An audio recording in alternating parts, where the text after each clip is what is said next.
eurodéputée socialiste nous rejoint. Bonjour Virginie Rosière. Bonjour. Alors, ce vote sur Google, qu'est-ce que vous souhaitiez faire finalement? Est-ce que vous pensez vraiment que la Commission européenne va vous suivre?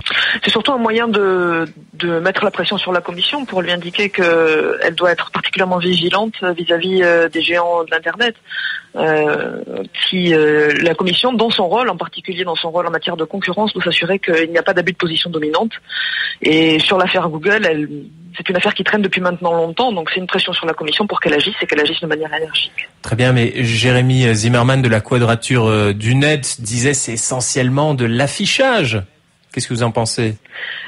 C'est pas d'affichage, c'est le Parlement qui est dans son rôle en envoyant un message clair à la Commission.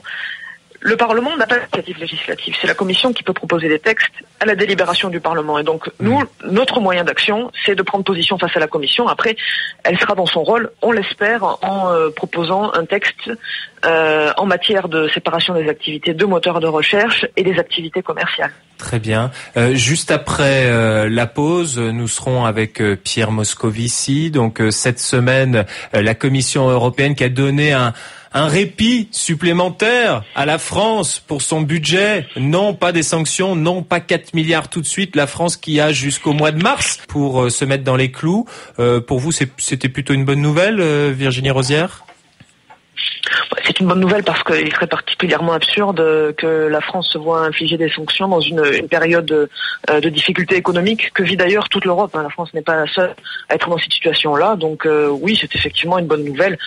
Mais dans ce contexte-là, je pense que surtout, il faudrait voir comment, dans une situation de difficulté économique, on est au bord de la déflation, on peut sortir d'un cadre qui est aujourd'hui beaucoup trop rigide, qui est celui des critères de convergence du pacte de stabilité et de croissance.